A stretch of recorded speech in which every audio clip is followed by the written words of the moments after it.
Audiobook Roubadores de Infância. Autor Adeildo Silva. Capítulo 3. O problema está na raiz. Infelizmente, muitas árvores têm sido arrancadas da terra todos os dias por ventos insignificantes e sem muita força, porque suas raízes estão danificadas. Não sei se você já reparou, mas há árvores caídas nas quais continuam crescendo ramos. Todavia, não é isso que Deus quer. Ele deseja que você frutifique, seja sadio, prospere em tudo e permaneça em pé. Há pessoas hoje com 50, 60 anos de idade que ainda não se libertaram das mágoas que sofreram quando crianças. Muitas delas param no tempo e nunca cresceram. Pessoas que sofreram um tipo de abuso anos atrás e até hoje carregam isso dentro da alma. O que não deixa a árvore crescer é a raiz. Logo, se ela está doente, toda a árvore está mal. Talvez você tenha que mudar de território porque sua raiz não está crescendo. Talvez precise deixar ser mexido, tratado na raiz. Veja o que está escrito em Lucas, capítulo 13, de 6 a 9. Então contou esta parábola. Um homem tinha uma figueira plantada em sua vinha. Foi procurar fruto nela e não achou nenhum. Por isso disse ao que cuidava da vinha: já faz 3 anos que venho procurar fruto nesta figueira e não acho. Corte-a. Por que deixá-la inutilizar a terra? Respondeu o homem: Senhor, deixa-a por mais 1 ano, e eu cavarei ao redor dela e a adubarei. Se der fruto no ano que vem, muito bem, se não, corte-a. O problema de não dar frutos estava na raiz. Há 3 anos essa figueira não dava frutos. Tem gente que há 10, 30, 50 anos não dá frutos. E se porventura você encontrar um fruto nela, é azedo, fraco e ruim. Tem uma mulher na nossa igreja que fala um pouco alto, tem a voz forte, e certo dia estávamos conversando depois de um café e ela comentou que nada dava certo em sua vida. Ora havia altos, ora baixos, mas nada prosperava. Eu perguntei a ela: quando aconteceu o bloqueio? Que dia foi? Foi uma professora, seu pai, sua mãe? Ela começou a refletir e respondeu de repente, como se houvesse dado um clique na sua mente: foi a minha professora. Eu tinha 10 anos quando ela me chamou e disse: você fala como uma louca, vive falando alto. A minha mãe me tirou da escola e até hoje as pessoas me dizem: fale mais baixo. E eu perguntei: como era a escola? Ela começou a contar detalhes de como era a escola. E nós começamos a vivenciar com ela aquele ambiente. Eu disse: com certeza você deveria ser uma locutora.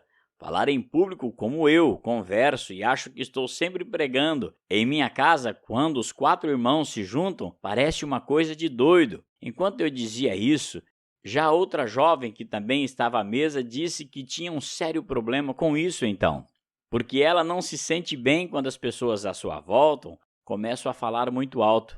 E eu perguntei: quando foi que aconteceu o seu bloqueio? Ela pensou e disse: eu era bem novinha. E o meu pai me dizia: fala baixo, eu estou bem perto de você. Onde está o problema? Na raiz.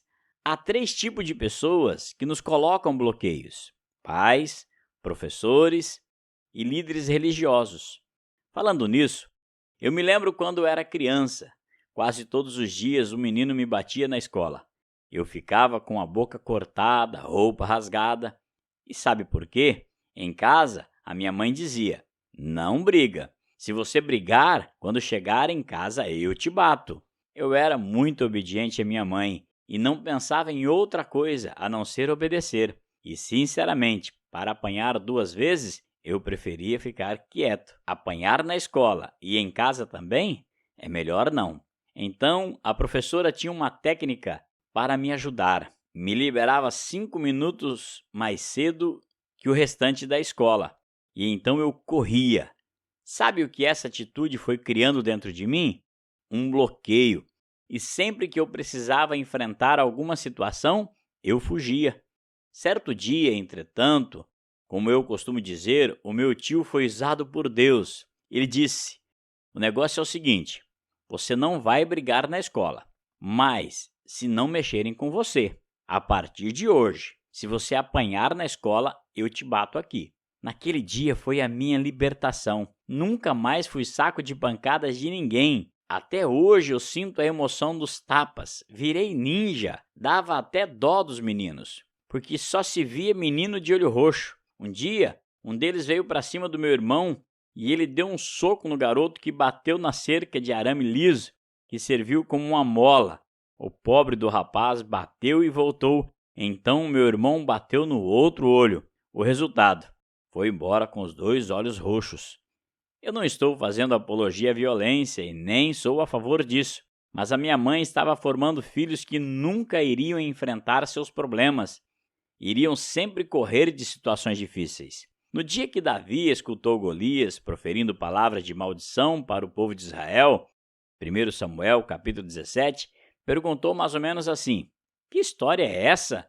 Não tem ninguém para enfrentar esse cara? Sabe por quê? A raiz de Davi era muito forte. Durante a juventude, ele teve vários confrontos, um com o leão e outro com o urso. Ele não havia corrido, mas os enfrentado. Já imaginou se tivesse corrido do leão ou do urso? Lá na frente também iria correr do gigante. Os irmãos dele corriam porque não eram pastores como Davi. E eu lhe faço a seguinte pergunta: até quando você vai continuar correndo? Você corre porque o seu problema está na raiz. A primeira coisa a ser feita é assumir que você tem um problema na base. Eu vim de igrejas que apenas os pastores prosperavam, os crentes não. E quando os crentes não davam o dízimo, o pastor os chamava de ladrões, que estavam roubando. Não sei se você já se viu numa situação dessas, mas que estranho. As pessoas davam o dízimo, mas o único que prosperava era o pastor. Entenda, eu não dou o dízimo para ser abençoado. Eu sou abençoado, por isso devolvo o dízimo. Saia da casinha, mude seu pensamento. Um pai sempre quer que um filho prospere mais, que seja melhor. Então, está na hora de mudar seu pensamento, de projetar os seus filhos e dizer: você vai ser melhor, vai ser grande, você vai voar. Diga: eu vou fazer milagres maiores do que Jesus. A Bíblia garante isso. Foi Jesus que disse, está registrado em João capítulo 14, verso 12. Na verdade vos digo que aquele que crê em mim também fará as obras que eu faço, e as fará maiores do que estas, porque eu vou para meu Pai. Não são palavras minhas. A palavra de Deus diz que eu posso fazer coisas maior do que Jesus fez. Meu amigo, vou lhe fazer uma pergunta. O que tem de bom em ser pobre? Não há nenhuma virtude em pobreza. Então, por que dizem que é errado pregar que podemos melhorar e prosperar? Ouvimos tantas palavras erradas em nossas vidas que muitas vezes ficamos com um pensamento cauterizado naquela mentira. Na minha vida foi muito difícil arrancar esse bloqueio, mas hoje eu sou liberto. Plantei um pé de oliveira tempos atrás, mas a árvore morreu. Tentei por mais de 6 meses salvar aquela oliveira. Não consegui. Quando arranquei o pé, sabe qual era o problema? Não tinha nenhuma raiz. O bicho tinha comido a raiz dela toda. E por mais que eu tentasse, não teve jeito. Arranquei, coloquei a mais profunda para ver se solucionava, mas quando não tem raiz, é um problema. Romanos 11, 16, parte B diz: se a raiz é santa, também os ramos o são. Infelizmente, em muitas igrejas vemos apenas pregações e não ensinos.